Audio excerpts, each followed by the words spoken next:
साथियों, अरमान सर के official YouTube channel पे आप सभी की स्वागत।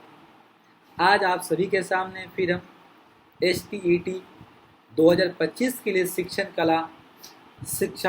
शिक्षक पात्रता परीक्षा के लिए हम आप सभी के लिए सैंपल पेपर नंबर 5 लेके आ चुके हैं। आप सभी को दोस्तों पता है कि अरमान सर के ऑफिशियल यूट्यूब चैनल पे free of cost sample paper कराया जा रहा है शिक्षण कला के लिए। आप STET में पेपर 1 के लिए या पेपर 2 के लिए किसी भी पेपर की तैयारी कर रहे हैं तो उसके लिए अति आवश्यक है, क्योंकि ये कंपलसरी सब्जेक्ट है। तो चलिए मेरे दोस्तों, अगर चैनल पर पहली बार आप आए हैं तो चैनल को सब्सक्राइब कर लें और वीडियो को शेयर करना बिल्कुल ना भूलें। देखिए आज की क्लास में बहुत ही ज़्यादा इंटरेस्टिंग होने वाली है, क्योंकि 5वां है। अभी मैंने आपसे रिक्वेस्ट भी किया था, बताया भी था कि मेरे दोस्तों अगर मेरे साथ आप जुड़े रहेंगे तो सबसे बड़ी फ़ायदा ये होगी कि हम इतना ज़्यादा प्रैक्टिस कर लेंगे कि जब आप STET का पेपर जब देने जाओगे ना तो अरे क्वेश्चन देखे बोले यार ये वाला क्वेश्चन चला तो बिल्कुल अरमान सर ने कराया था और टिक कर दे भाई, कर दे। तो इस तरह से क्वेश्चन आपको देखने को मिलेगा। तो चलिए क्लास को स्टार्ट करते हैं। अगर चैनल पर नए हैं तो चैनल को सब्सक्राइब जरूर कर लें, वीडियो को शेयर कर लें और अपने दोस्तों को भी बता दें। क्यों? क्योंकि भाई ये कंपटीशन नहीं है, ये तो क्वालिफाई पेपर है ना। अरे BPSC तैयारी 4 वाले में कंपटीशन करेंगे, ये तो सभी को मिलके पास कर लेना, जितने लोग अप्लाई कर सभी को पास करना है। तो चलिए मेरे दोस्तों क्लास को स्टार्ट करते हैं। और चैनल पर नए हैं तो चैनल को सब्सक्राइब कर, वीडियो को शेयर कर दे, लाइक कर दीजिए। चलिए कर दिए। चलिए पहला क्वेश्चन कह रहा है कि कोर्स से पढ़ेंगे। क्या कह रहा है? Which one of the accountable in a cooperative learning संयोजनात्मक अधिगमन में कौन सा उत्तरदायी है? इन व्यक्तिगत यानी इंडिविजुअल, समूह या व्यक्तिगत समूह, दोनों है। देखिए मेरे दोस्तों, संयोजनात्मक अधिगमन में एक कोऑपरेटिव लर्निंग में दोनों क्या होता है? दोनों के उत्तरदायी होते हैं। कौन? व्यक्तिगत व इंडिविजुअल लेवल पे और समूह यानी ग्रुप लेवल पे। तो इसका राइट आंसर हो जाएगा मेरे प्यारे मेरे दोस्तों ऑप्शन नंबर सी हो जाएगा। क्या हो जाएगा मेरे दोस्तों? ऑप्शन नंबर सी हो जाएगा। चलिए मेरे दोस्तों अगला देखेंगे। थोड़ा सा क्वेश्चन बड़ा है लेकिन कोई नहीं, क्वेश्चन बड़ा है, पढ़ने में समय लगेगा, आप समझ के आराम से कर दोगे। देखिए मेरे दोस्तों कह रहा है शिक्षक कभी भी सवालों को जवाब खुद नहीं देती, वह अपने छात्रों को उत्तर सुझाने, समूह चर्चा करने और सहयोगात्मक शिक्षा अपनाने के लिए प्रोत्साहित करती है। यह दृष्टिकोण किस सिद्धांत पर आधारित है? जो यह दृष्टि ये किस आधार पर? शिक्षण सामग्री उचित संगत है? जी नहीं, ये नहीं हो सकता, नेगेटिव है। देखिए एक अच्छा उदाहरण स्थापित करने के लिए रोल मॉडल, या ऑप्शन नंबर सी कह रहा है देखिए सीखने की तत्परता या सक्रिय। देखिए इसमें बोला गया है कि इसमें उन्होंने अपने छात्रों को बोला कि भैया आप इसका उत्तर दीजिए। तो इसकी राइट आंसर हो जाएगा मेरे दोस्तों option number D, active participation यानी सक्रिय साझेदारी। तो राइट हो जाएगा ऑप्शन नंबर डी हो जाएगा मेरे दोस्तों। ठीक है, ऑप्शन नंबर डी। अगला प्रश्न देखेंगे, प्रश्न नंबर 4 क्या कह रहा है? प्रश्न नंबर 3 देखेंगे। क्या what are the key concept of the problem based learning? समस्या आधारित शिक्षा की प्रमुख अवधारणाएं क्या है? ऑप्शन नंबर ए कह रहा है कक्षा की गतिविधियां एक समस्या इर्द गिर्द निर्मित होती है। ऑप्शन नंबर बी जो कह रहा है मेरे दोस्तों छात्रों की पूछताछ करने और सीखने की पहल करनी होगी। ऑप्शन नंबर सी छात्रों की अपनी शिक्षा में एक जिम्मेदारी भूमिका निभाने के लिए सशक्त बनना, या इनमें से सभी। तो देखिए मेरे दोस्तों आपको समस्या आधारित जो भी लर्निंग होती है उसके लिए इसका राइट आंसर हो जाएगा मेरे दोस्तों ऑप्शन नंबर डी हो जाएगा। ऑल ऑफ दिस सभी आपके लिए अति आवश्यक होगा। सभी क्या हो जाएगा आपके लिए? अति आवश्यक हो जाएगा। क्वेश्चन नंबर अगला देखेंगे। मुख्य पात्र के कार्यों का बचाव करें। ब्लूम का वर्गीकरण या किस स्तर का प्रश्न है? ब्लूम का जो वर्गीकरण है किस स्तर का है? देखिए ऑप्शन नंबर ए कह रहा है मूल्यांकन, बी जो मेरे दोस्तों वो कह रहा है आपका बोध, ऑप्शन सी कह रहा है मेरे दोस्तों विश्लेषण, डी कह रहा है none of the above. D कह रहा है नॉन ऑफ दी एबव। तो मेरे दोस्तों इसका राइट आंसर हो जाएगा इवैल्यूएशन। क्या हो जाएगा? इवैल्यूएशन यानी हिंदी में बोलते हैं उसको मूल्यांकन। ठीक है मेरे दोस्तों, तो इस तरह से आपने देखना है। चलिए और मेरे दोस्तों देखिए हम जो तैयारी कर रहे हैं ना बहुत ही शिद्दत से बहुत ही मेहनत से कर रहे हैं। और मेरे दोस्तों बहुत दुख के साथ कहना पड़ रहा है कि आज के दिन ऐसा बोला जाता है कि BPSC का नोटिफिकेशन आ जाएगा, लेकिन बिहार में आचार संहिता लागू होने की वजह से STET का नोटिफिकेशन नहीं आया, ऐसा कह रहे हैं कि भैया नई सरकार बनेगी तो नवंबर में आएगी। अब देखिए नई सरकार किसकी बनती है, क्या बनती है, नहीं बनती है तो है, लेकिन आप सभी से रिक्वेस्ट है मैं दोस्तों, जो भी आप वोट डालेंगे सोच समझ के डालेंगे, अपने हितों में डालेंगे, ठीक है। बाकी अब मेरे दोस्त समझदार हैं तो आपको बताने की क्या जरूरत है, मज़ा आ जाएगा, ठीक है। चलिए हम सैंपल पेपर करते हैं, फिर देखते हैं अगला क्वेश्चन क्या कह रहे हैं दोस्तों कि किस छात्र किस श्रेणी के उद्देश्य में कुछ विशिष्टताओं के अनुसार प्रयोगशाला डिजाइन कर सकता है, ठीक है। विशिष्टताओं के अनुसार देखिए एनालिसिस, संश्लेषण, मूल्यांकन या ज्ञान, नॉलेज। तो देखिए मेरे दोस्तों जो इन्होंने बोला है कि विशिष्टताओं के अनुसार तो जो करता है वो होता है जी संश्लेषण। क्या हो जाएगा मेरे दोस्तों, संश्लेषण हो जाएगा, ऑप्शन नंबर ए हो जाएगा, ठीक है। अगला देखेंगे, निम्नलिखित में से किस शिक्षण अधिगमन प्रक्रिया का प्रस्ताव नहीं है, यानी आपसे क्या पूछा मेरे दोस्तों, निगेटिव पूछा है, ठीक है। क्या पूछा जी, निगेटिव पूछा है। तो देखिए इन्होंने बोला कि प्रक्रिया का प्रस्ताव नहीं माना जाता है, ठीक है, नहीं माना जाता है। तो मेरे दोस्तों कंसेप्चुअल ये तो माना जाता है कि भैया ये तो आपका किस में बोलता है, लर्निंग प्रोसेस में होता है। ये एकीकृत ये भी होता है मेरे दोस्तों, ये भी पॉजिटिव है। निर्कुश, कभी भी आप निर्कुश नहीं हो सकते, प्रोसेस तो होता है मेरे दोस्तों, कभी भी आप निर्कुश नहीं हो सकते, ठीक है। तो निर्कुश इसका हो जाएगा, तो निगेटिव निगेटिव भाई भाई, तो इसका राइट हो जाएगा ऑप्शन नंबर सी हो जाएगा मेरे दोस्तों, निर्कुश। निर्कुश नहीं होगा मेरे दोस्तों, क्योंकि शिक्षण अधिगमन में प्रक्रिया में निर्कुश तरीका प्रस्तावित नहीं है माना जाता है, क्योंकि इसमें शिक्षक नियंत्रण अत्यधिक होता है ना, और छात्रों की भागीदारी सीमित रहती है। तो आधुनिक शिक्षण के सहयोगात्मक और छात्र केंद्रित दृष्टिकोण से प्राथमिकता दी जाती है, किसको प्राथमिकता उसमें दी जाती है। तो अगला प्रश्न देखेंगे, प्रश्न नंबर मेरे दोस्तों 7 कह रहा है क्या कि ईवीएस में शैक्षणिक भ्रमण का मूल्य उद्देश्य क्या है, बच्चों को ऊर्जा का विकास करना, जी नहीं, छात्रों को प्रत्यक्ष अनुभव देना, या सामाजिकरण को बढ़ावा देना, या टीम को भावना से बढ़ावा देना। मेरे दोस्तों इन्होंने बोला क्या है कि ईवीएस में शैक्षणिक भ्रमण का उद्देश्य क्या है, तो इसका उद्देश्य ये होता है कि छात्रों को प्रत्यक्ष अनुभव देना, छात्रों का प्रत्यक्ष अनुभव देना। ऑप्शन नंबर मेरे दोस्तों क्या हो जाएगा, बी हो जाएगा, ठीक है। अगला देखिए कह रहा है कि ईवीएस में विषय आधारित दृष्टिकोण अपनाने में पक्ष के निम्नलिखित में से कौन सा सबसे महत्वपूर्ण तर्क है। यह पाठ्य योजनाओं को एक संरचना देने में मदद करता है और शिक्षण को अधिक प्रभावित बनाता है। या अब अगला देखेंगे, यह शिक्षण को अधिक रोचक गतिविधियां आधारित बनाने में मदद करता है। यह अवधारणाओं मुद्दों की कौशल्य और एक विस्तृत श्रृंखलाओं को कवर करने में मदद करता है। यह विषय की सीमाओं को कम करने और समग्र रूप से ज्ञान तक पहुंचाने को मदद करता है। मेरे दोस्तों इन्होंने बोला है सबसे मजबूत तर्क बोला है, तो पाठ योजना संरचना इसका हो जाएगा राइट, ऑप्शन नंबर ए हो जाएगा। देखिए आप बोलोगे सर आप तो पहले ही पढ़ लिए थे, मेरे दोस्तों मैंने पढ़ लिया था, लेकिन जब तक सारे ऑप्शन नहीं पढ़ोगे तो आंसर देने में मजा नहीं है। जब तक सारे ऑप्शन पढ़ो उसके बाद आंसर दो, फिर मजा आता है ना। अमेरिकी दृष्टिकोण पर जोर देता है, अमेरिकी दृष्टिकोण पर जोर कौन देता है भाई, टीचर, ठीक है।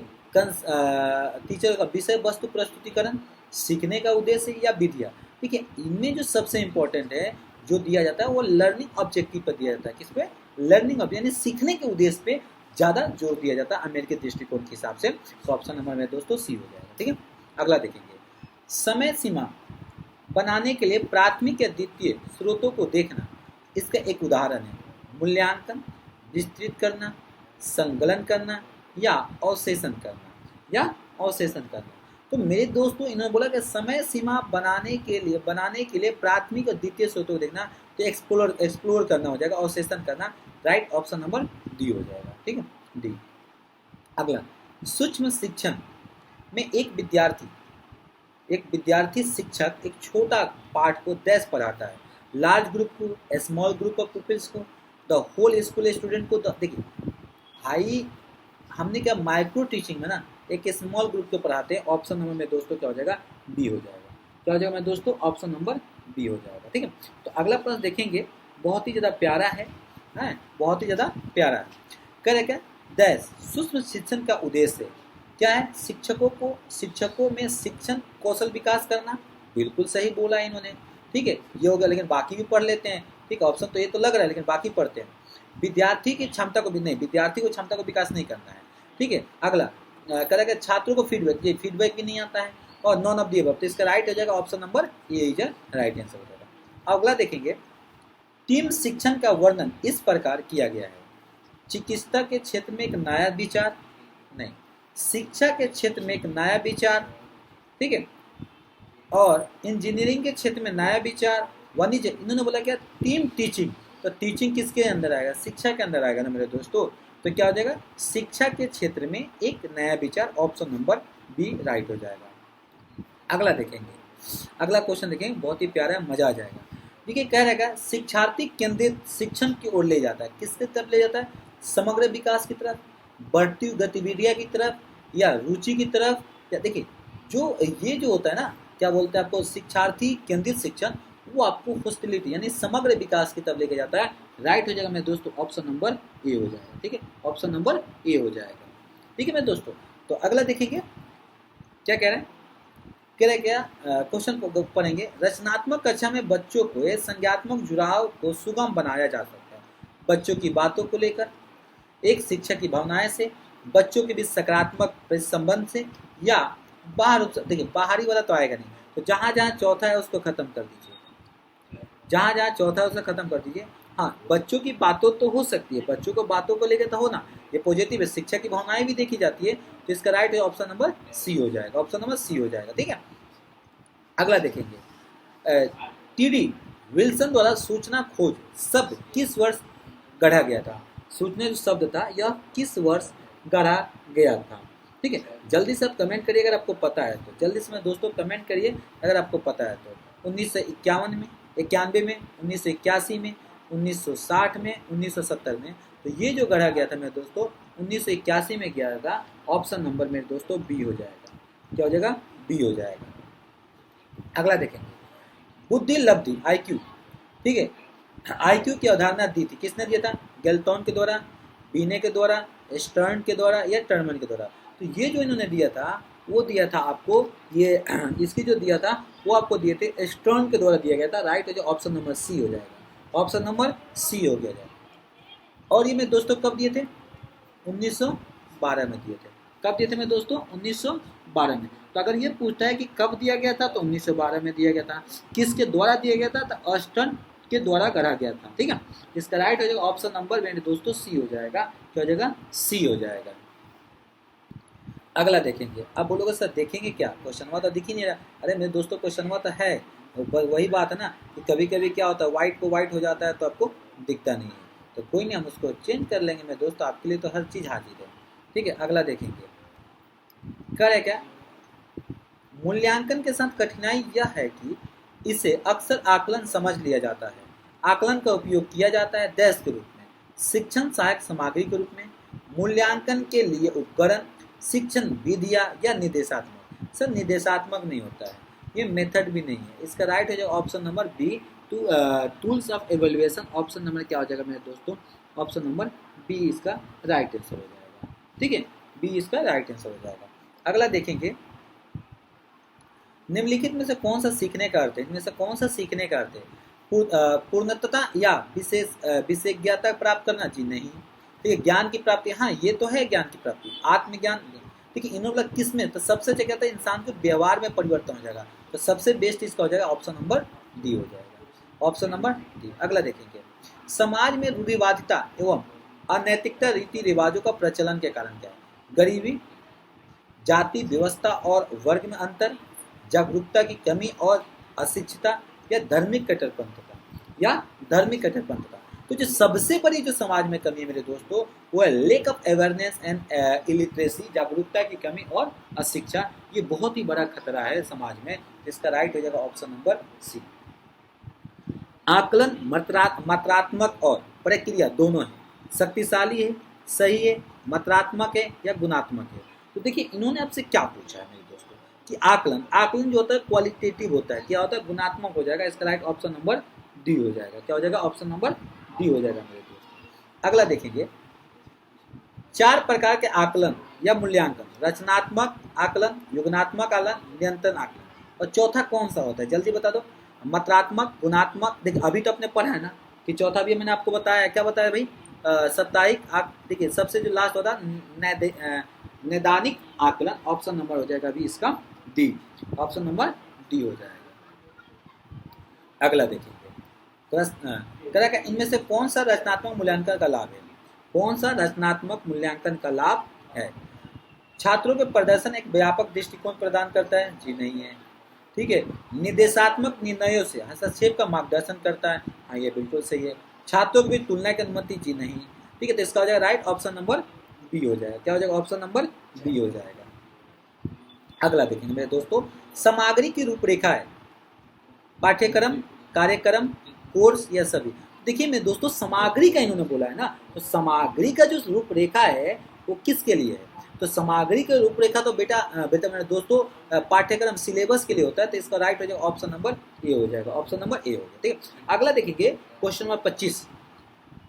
स्कूल पटचार्य गया के रूप में परिभाषित किया है। निर्देश एक तरीका, स्कूल द्वारा आयोजित अनुभव, निर्देश की सामग्री या अध्ययन का पाठ्यक्रम। देखिए, तो इसको गौर से पढ़िएगा, गौर से पढ़िएगा। कह स्कूल पटचार्य में गया है के रूप में परिभाषित किया था, तो वो जो किया था मेरे दोस्तों स्कूल द्वारा आयोजित अनुभव, जो स्कूल में जो आपका एक्सपीरियंस मिलता है उस अनुभव की बात किया जाता है। ठीक है, आप भी जब बीपीएससी तैयारी 4 में जब ज्वाइन कर लेंगे ना, आपको भी मेरे दोस्तों एक्सपीरियंस मिलेगा, फिर आप बताएंगे दूसरों का, अरे यार ये एक्सपीरियंस है। चलिए, डैश एक अच्छे शिक्षक का गुण है। भावनाओं पर नियंत्रण, विषय पर अच्छी पकड़, या शारीरिक शक्ति, या हास्य की भावनाएं।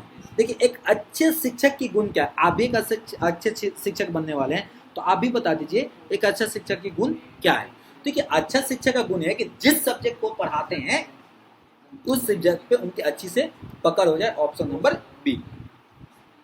अगला देखेंगे, मातृभाषा में सीखने से एक छात्र को जो सिखाया जा रहा है उसकी दैश में मदद मिलती है, व्याख्या करने में, रचना करने में, या पुनरुत्पादन करने में, या आसानी से समझने में, या उसको आसानी से समझने में। तो मेरे दोस्तों, जो उसको सबसे हेल्प मिलेगा वो मिलेगा उसको मातृभाषा पहले से जानता है, उसको पता है, तो आसानी से समझने में उसका जगह option number D. Option number D. अगला प्रश्न देखेंगे। ठीक है, और प्रश्न देखने से पहले यह है कि अगर चैनल पर नए हैं तो मेरे दोस्तों चैनल को सब्सक्राइब कर लो, वीडियो को शेयर कर दो और अपनी प्यार दो और अपनी क्लास अच्छे से करो। और इस बार हमें STT को पार करना है और आपको ज्वाइन लेना है मेरे दोस्तों। क्या करना है? ज्वाइनिंग तैयारी 4 में आपको किसी भी हद तक आपको जाके लेना है। तैयारी करेंगे, मिलके करेंगे दोनों भाई, क्या दिक्कत है। चलिए आगे कह रहा है, एक कक्षा में अधिकांश छात्र दुर्व्यवहार करते हैं, यह आपको क्या बताता है? क्लास में वाताकुल, आचार संहिता का अभाव, बहुत सारे नियम, छात्रों के बीच समानता अनुशासनता नहीं है, तो इनडिसिप्लिन। ऑप्शन नंबर क्या हो जाएगा? डी हो जाएगा। Option number D. अगला, ऑडियो विजुअल एड्स का उदाहरण है टीवी, म्यूजियम, रेडियो, टीवी और संग्रहालय दोनों। ठीक है, ऑडियो विजुअल के बोला या नहीं? ऑडियो विजुअल के एड्स का एग्जाम इन्होंने पूछा है, तो जल्दी से बताइए, तो आप तो कमेंट कर ही देंगे। ठीक है, तो सबसे जो दोनों हो, तो दोनों दिखे भी और बोले भी, तो दिखे दोनों बोले कौन? टीवी हो जाएगा, ये दोनों करता है ये। अगला, ईवीएस के शिक्षक में ऑडियो विजुअल एड्स का उपयोग करते समय यह ध्यान रखना चाहिए, यह विशिष्ट विषय होना चाहिए, यह व्यवहारिक रूप से होना चाहिए, यह दैनिक जीवन को सिद्धांत विषय से संबंधित होना चाहिए, या दोनों विषय विशिष्ट और व्यवहारिक होना चाहिए, विशिष्ट या व्यवहारिक होना चाहिए। तो मेरे दोस्तों, ये जो होना चाहिए दैनिक जीवन और सिद्धांतों का, ऑप्शन नंबर इसका सी हो जाएगा। तो टोटल हमने कितने प्रश्न देखे मेरे दोस्तों? 30 देखे। कितने देखे? 30 देखे। ठीक, अगला मिलेंगे फिर आपको सेट नंबर 6 के साथ। तो आज इजाजत दीजिए, फिर मिलते हैं अगले क्लास में। Thank you, tata bye bye, जय हिंद, जय भारत, जय STT, जय बिहार। Thank you. तो अगर आप चैनल पर नए हैं तो जाने से पहले आप चैनल को सब्सक्राइब जरूर कर लें और वीडियो को मेरे दोस्तों शेयर जरूर कर देना। ठीक है, चलिए, थैंक यू।